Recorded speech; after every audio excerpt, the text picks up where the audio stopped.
Welcome to your life. I was a lifeguard on a river. There's no turning back. And I learned how to read the currents.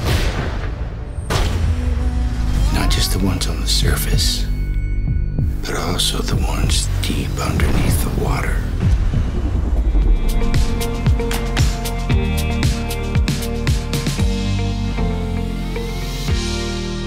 Dennis, I want to welcome you to Focus on the Family. That's great to be here. You have been promoting me. Yeah, you have been promoting this movie. I know that takes a lot of energy. You know, one thing, I saw it last night. I watched the screener. It's really so good. But I guess the first question is the obvious one. What attracted you to do this? I mean, you got different scripts coming your way. What was the draw? I was offered this movie in 2018. I met with Mark Joseph, and I'd done a movie, A Soul Surfer. Right. About Bethany Hamilton, which was labeled a faith movie. Yeah. I call them good movies, but yeah. It's a great story. Good. Yeah, and great story. Anyway, her brother Noah called me up and said, "Hey, these guys want you to do Reagan." I said, "Reagan? You want me to do Reagan? Why would anybody want me to do Reagan?" So I went and met with them, and they offered me the part, and it was like, I have had this fear go up my spine, because I didn't think I looked like Reagan. Granted, we're both actors. We both have sunny dispositions, I think. But he was also my favorite president. And everybody in the world knows what he looks like. He's like Muhammad Ali, Everybody in the world has an opinion, knows what he looks like. And but usually when I have that fear, it's usually a sign that I should do that. Oh, that's interesting. Gets me out of my comfort zone. You know what I mean? Yeah, but do you like that? Yes. Do you like getting out of your comfort zone? Most people don't like getting out of their comfort zone. Well, we're all dragged kicking and screaming out of our comfort zones, but then we go, "Oh man, I'm so glad I did that." Yeah. But yeah, that's the way it is when you walk the walk as a Christian too, isn't it? Getting dragged out of your comfort zone. Yeah. I didn't say yes, I didn't say no, and I had to sit with it and really think about it. My mother definitely wanted me to do it, and I just wanted to do him justice. I didn't want to do an impersonation, like Saturday Night Live or something like that. So I sat with, but I went up. I got invited to the Reagan Ranch, which is not open to the public. It was the Western White House, right? And I went up there. You go up 5 miles to the worst road in California, and you get to the top, and come out through the front gate. And I could feel Reagan in that place. I could feel who he was, his spirit, who he was. Yeah. For first, it's obvious that he was a humble man, and he was not a rich man, right? Which kind of took me aback because I always thought of it in that way, because he was president. But the Western White House, that house there is 1,100 square feet. Yeah. That, he bought that like right after governorship. They had a king size bed, but it was 2 single beds that were zip tied together. Yeah. Some friends bought that place and they left it exactly as it was.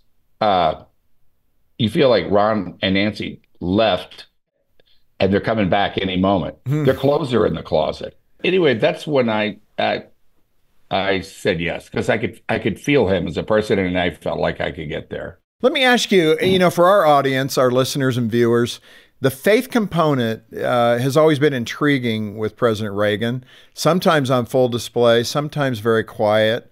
Of course, Nancy's role in some of that, it was not always clear where she was, but it certainly comes through in the movie. You did the writers and you in that acting role did a wonderful job pulling that out. How did you feel about it now as a Christian yourself, accentuating those aspects of who he was? Just a man of integrity. It definitely wasn't something that was manufactured by Reagan or anything, or any kind of just public image to put up there. It was, from the time he was a boy, and he was in the church. And That's where he learned public speaking, was in the church. His mother was like my mother too, was, a devout Christian as well. And like I said, nothing manufactured by him. And I think after his assassination, there was a recommitment there. The assassination attempt. Yeah. Assassination attempt. Yes. Thank God. And where, he even said to Tip O'Neill, this, my life is no longer mine. It belongs to the man upstairs. And there's a lot to do. Let's move to you for a minute. You grew up in the Baptist church. You mentioned your mom and Reagan's mom being very similar. Okay, so many parents in this community, in our listenership, they're taking their kids to church. There might be a 5, 7, 9-year-old Dennis Quaid amongst them. You didn't stick with it per se, but now you've made the full turn. Just describe, kind of your hopes that your mom had for you, the disappointments that may have occurred, your journey there a little bit, and what brought you back to faith in God. Well, I've always had faith in God, but it's about, we go to church, Sunday school, like every Sunday, basically up until I was about 12. And but then I got disillusioned with what I think I call churchianity, which may be a perceived thing too, as a young man. But that was just the way I perceived it and I saw it. And so I got, this was in the 60s, and I got into, I read Siddhartha in high school, which kind of opened me up to reading about other religions too, and around the world, like what happens to those billion Chinese? Are they going to hell? Those kinds of questions really just didn't seem like how could God be this way and not and not the other? And but anyway, I read the Dhammapada, I read the Bhagavad Gita, I read the Quran. I went around the world asking everyone around the world about, who's God to you? And because I guess I'm a seeker. And then I also, tried to fill that hole that was there, that can't be filled through other things like drugs and alcohol or achievements or whatever there is in life that has to offer, that you think is going to finally, or a relationship that you think is finally going to fill that hole for you. And wound up in rehab in 1990. And I had read the Bible already, I think, twice by that time. I was in my 40s. But I read the Bible again, and especially this time I read the New Testament, and it was the red words of Jesus that really kind of brought me back. Really, what it was about was a personal relationship with God, with Jesus Christ in particular, and that is the thing that started to really nurture inside me, that relationship, and has grown, and spurted growth spurts and stumbles and falls of it. It's always there, and that is my rock. Yeah. I was thinking, when you look at other religions, I studied in Japan for some of my college time, and I had the similar experience of looking at other things, Buddhism, Shintoism. But I think it was Josh McDowell or one of those leading evangelists back here in the U.S. who always said, the difference with Christianity is the only religion where God is reaching us. All the others are built on works, us trying to reach him, praying so many times a day, doing good works, which are, important to do. For meditating for how many years until you become enlightened or whatever.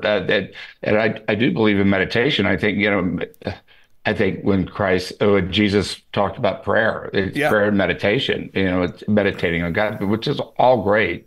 But as far as like just calling out his name, and he's here right now in this moment. Well, it's just like the God way to do it. You don't have to build it to me. I will make a way for you. It's just, if you're going to believe in a God, wouldn't that be the God you'd want to believe in? A God that prepared the way for you, that made the sacrifice. All of that. Just as I am, right? Just as I am, right. Yeah. That's kind of what led me to the Lord in my 20s, too. I mean, I made a commitment to Christ at 15, but then wobbled, as I like to say, until I really made that harder commitment at about 22 and realized, okay, this has to be more serious. And I was certainly lacking that. For yourself, oftentimes for me, it was a football coach that got me pointed in the right direction. When you look back on your own life, are there 2 or 3 people that really made that difference for you? Oh, yeah, for sure. Who were they and what were they? Yeah, well, my mother, who was my rock. That's really, all good old in my mom. life. Yeah, I mean, she was always there. I mean, even when nobody else was, or when I felt like I didn't deserve it, Right. She was really that. And as far as my early years, my dad, I really had a great relationship with my dad. It was a complicated relationship, but, very much like Reagan, in a sense. His dad was alcoholic, but at the same time, the life of the party or whatever, and very kind of outgoing. He was a really good man, my dad. But there was a teacher in college, an acting teacher, who really had a big effect in my life as far as where I was going to go. And he really made acting seem interesting. It was like psychology about what makes people tick. And Billy Graham had a huge effect on my life. Still, I mean, still does, really. He was like the real deal. And,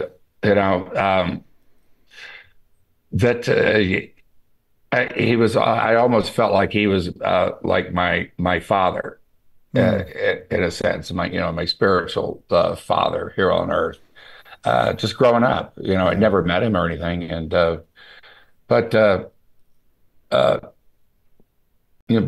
he was just an amazing person. I hadn't thought about it this way, but when you look at Billy Graham, and of course you and I grew up, watching his crusades, etc. And then you see Reagan.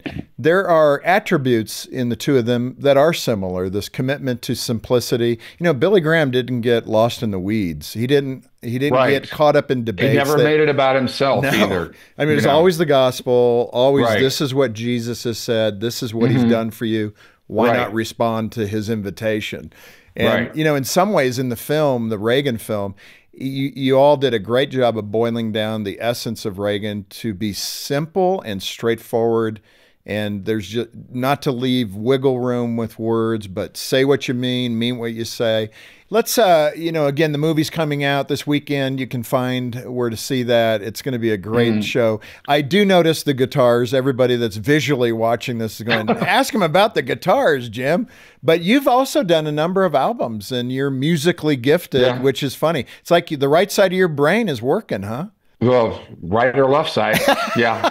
I think it's One left handles the brain is business, like the other one's accounting, and right side is dreaming. arts and music. I Yeah. don't know, but I don't know. But anyway, talk about your music. Well, I did a gospel record last year that came out, and it's called Fallen. I call it Fallen, a gospel record for sinners, because I wanted the biggest audience possible I could get. Well, I think we all qualify for that. Yeah, and it's half of it is songs that I grew up with in the Baptist church that I love so much, and then the other half are songs that I wrote before and during the making of the record. And then it all adds up basically to my spiritual journey, I think. No, that's really cool. Yeah.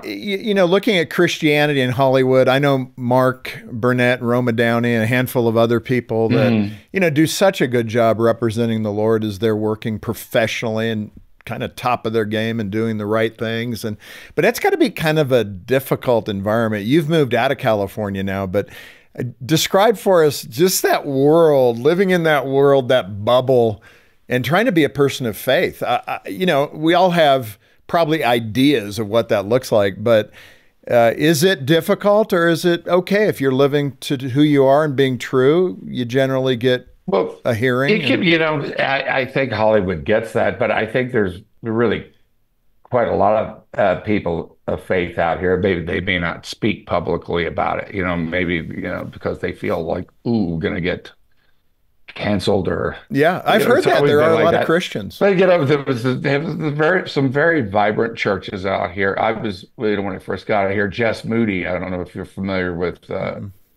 Jess Moody, but he was in Florida, and he was quite an amazing preacher, Baptist preacher at First Baptist Church of Van Nuys over there. And then Greg Laurie, actually, Yeah, you know, Greg. today, I mean, he's doing great things. I was just at his crusade at Angel Stadium, Oh and yeah, 45,000 people. They filled the place to the rafters, yeah. and they had 6,000 people. He's That's kind of the what, one modern. in every eight people came down. He's like the modern version of Billy Graham, I think. I mean, I he's the really do guy that believe has that stepped too. into the role. He's got such a great demeanor, such a great delivery. It's inviting. He's authentic. You're attracted to what he's having to say, and yeah, he really has filled that role, I think. He's authentic, and he says it for another generation coming. You know, Yeah, it's like the same thing, and it's well, it's authentic. yeah. He doesn't try to manufacture You know, it's a anything. funny story. Mark Burnett was telling me when he was doing the Bible, along with Roma Downey, but they were doing those features, AD and the Bible, and they did really well. I think it was on History Channel. But he was talking Right. to the executives at the different production houses, mostly Jewish leadership. And he said, as he was pitching it, they were saying, yeah, just do the Old Testament. We'll cover the cost of doing the Old Testament. He goes, well, that's not really the whole Bible. And he said they would say, yeah, well, okay, throw in the New Testament, but leave out the Jesus parts. And I thought that is such a funny story. And he took it in stride, and he was able to do it the way he needed to do it, which represented the true scriptures, both Old and New Right. Testament. But I thought it was so funny. Yeah, do the Bible without the Jesus parts. Without the Jesus thing. Yeah, that's yeah, but that's the thinking out here in a way, you know, Yeah. and Hollywood still hasn't gotten it yet. To tell you the truth, you know, I think they had it back in the 50s. Remember, you know, like Charlton Heston, and you know, they used to, you know, how many movies Zeffirelli, and there was a lot of movies about Jesus. You Ben Yeah. Hur. There was you know, all kinds of the Ten Commandments. But Hollywood just they felt like they were too cool for school or something, I guess. But faith movies, they, you know, when they started out, they were very basic. It took them a while, but then along came The Shack, and then I got involved in I Can Only Imagine, and of course, Soul Surfer, which is you know, faith aspirational film, I Yeah. think. And they have these predictors, these trackers, you know, about what the box office is going to do, and I Can Only Imagine, you know, and they're usually really right. Yeah. It's spooky, but they said I can only imagine. Oh, it's maybe make $2 million for the weekend. We made $17 million Yeah, for yeah. the weekend, and they scratched their heads, and now they have these advisors in the agencies and the studios that are their faith people that are Yeah. going out to look for material or whatever, but Yeah. they really still don't get it. Well, I think, you know, the wonder of our faith is that I think we can remain calm. You know, I've been telling this, Yeah. my wife and I have been doing this devotion. We're just talking about the fact that, you know, it says in the word that every knee shall bow and every tongue confess. So I believe that will be true. Now it's a matter of how do we persuade others to look at Jesus and his claims and try to help people see the light, literally. And we don't need to have anger or negative energy toward people. We need to love them and show them and talk with them what it is we believe. And I do think if we did that successfully, the country would have a hunger for more of the good stuff that you've done here with the Reagan movie and the other movies I think you've been the in. country does have a hunger Yeah, for that stuff. There's a lot more of it now than there was even That's 4 true. years ago. yeah, that's You true. know, and I said this when COVID came along, and in a sense, is that I feel that there is a spiritual awakening going on in this country right now. Hmm. That, you know, spiritual awakenings don't actually feel that warm and fuzzy. You know, that's what they're all about. You know, it's like a spiritual revolution, but it's happening, and I think it's a wonderful thing. Yeah. That people are really starting to wake up because they've been out there, they've tried They're like me. They've tried a lot of other stuff that doesn't work. Well, that's the whole And point, filling that yeah, hole that you talked about, whether it's drug abuse, alcoholism, relationships. I mean, that's what's so tough when you talk to people to say this will fill that void. yeah, And you know, we haven't, it feels like, Dennis, we haven't progressed far from the garden. We're still saying, no, no, we know best. We know the yeah, knowledge of life. We will pursue right, it. And then in the end, God just lets you run to the end of that road. And then you look off that cliff and go, okay, maybe I wasn't right. yeah, yeah, yeah, yeah. God doesn't want you to eat that because you'll be immortal like Him. Yeah. So the thing, So, that's what we're all looking for. But it's like, and nations are like people. You yeah. have to find out for yourself. You go out there, and that's why we have free will, and you try things, but hopefully you come back to that which Without actually works, without a doubt. You which is know, that personal relationship. the I'm an old football playing guy, but the movie I cried at 2 or 3 points, but probably the tears that fell the hardest were at the end of the movie where Reagan's diagnosis with Alzheimer's came into full bloom, and him riding the horse with the Secret Service at the very end, and Reagan asking, "Can we just Hmm. have one more ride?" I mean, I was Yeah, like choked up as could be, and it was yeah. moving. And of course, then the real footage of his funeral. I mean, there are things in there that Nancy. are, yeah. Yeah. I mean, just her at the casket, Hmm. kind of stroking the casket, saying her Hmm. goodbyes. Whew, Yeah. that is, those are meaningful moments in life that define what's important. It's why we fight the way we fight here to focus on the family, because in the end, as you know, that's what's Hmm. going to matter the most. Who's around your deathbed? Exactly. Who is it that's going to Right. stand there at your funeral and say, this was a Right. good man? And man, that's where I choked up. I was like, yes, that's what to live for. Yeah. At the end,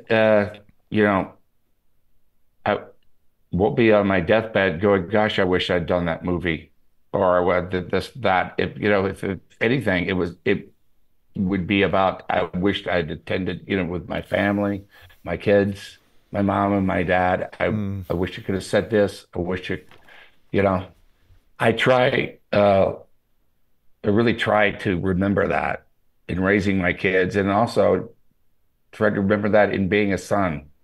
Hmm. Um, that, our time out here is precious, and we need to enjoy our life. We need to enjoy each other. It's so good. I mean, that's what it's about. And we try to convince people every day of that. What do you think, looking back, all the great movies you've done, what do you want your legacy to be? Oh, I really, uh, I hope that my kids say I was a good dad. Yeah. That would be, that would be a great legacy, and to be a really good husband to my wife, Yeah. who I just adore with everything in my life, and God is in a relationship, and yeah, that's one of the big reasons for its strength. But just that, it's the simple things that what it comes down to. Because I like to say to people, when you start thinking about, oh, doing big deals, being an actor or movie stars of this, I say, who here knows who Tyrone Power was? Hmm. And they got a lot of blank stares. I said, he was the Tom Cruise of the late 40s. And who remembers what? Yeah. Except that which is eternal. That sounds like Ecclesiastes or Proverbs, right? These things Yeah. are fleeting, Mm. they're going to pass, but Yeah. that's what we build into our kids, hopefully, this idea of character, Yeah. meaning, About what's important. yeah, about what is important in this life. Well, Dennis, this has been great. I so appreciate it. God bless you in your quest, both, just personally with your family and your career and what God has left for you to do. And also for this movie, the Reagan movie again, which opens this weekend. People can look for it locally. It's going to be on, I'm sure, hundreds, if not thousands of screens. So go out Yeah, and it's going to see be it. thousands. Yeah, I from mean, what I hear, over 3,000 theaters. And, message to the baby boomers, man. We were the one that we were the ones that really created the movie business. I need you to get out there again. Yeah. Well, it's a great message. Movie and lead the charge and take your kids. Yeah. Kids will need to see it. I'm going to take my boys for sure. You delivered it greatly and in a beautiful way. So thank you again for that, Dennis. God bless you. Go Thank you, see Jim. the I had movie. a really great time talking with you. Thanks for having me. Likewise. Take care. God bless. Actor Dennis Quaid on Focus on the Family with Jim Daly, and it was so nice of him to carve out the time to talk with you. You've really got me motivated to see the film. Well, I hope you will. That's the idea, and it's worthwhile. And again, there are some great faith elements in the movie. And it's obviously in a political context, but it's not a political movie. It's been in the works for years. The timing was just what it was. And it's really about Reagan's entire life, from his childhood to the end of his life. There were 3 times I teared up in the movie as well. Take the family and enjoy a good film that talks about good things. It opens this Friday. Yeah, and we've got a link to a trailer of the Reagan movie in our program description. You know, John, also, I don't want it to pass without emphasizing what Dennis was talking about in his own faith journey, that he accepted Christ, wobbled along, did things he shouldn't do. I appreciate that. He came out of drug rehab and, he's had that Hollywood life. And I want to make sure that if you're in that spot, you don't have a personal relationship with Jesus Christ, call us. We have a great e-booklet that we can send you. It's called Coming Home. It explains what it means to become a Christian. And I want to make sure that that invitation is extended to you. So call us and allow us to explain to you what it means to become a Christian. Don't hold back. It's the most important decision you're ever going to make in your life. It's one for eternity. Yeah, our number is 800, the letter A, and the word family. And you can also find that booklet, Coming Home, on our website. We've got a link in the program description. You can download it right from there. Well, thanks for watching Focus on the Family with Jim Daly. I'm John Fuller, inviting you back next time as we once again help you and your family thrive in Christ.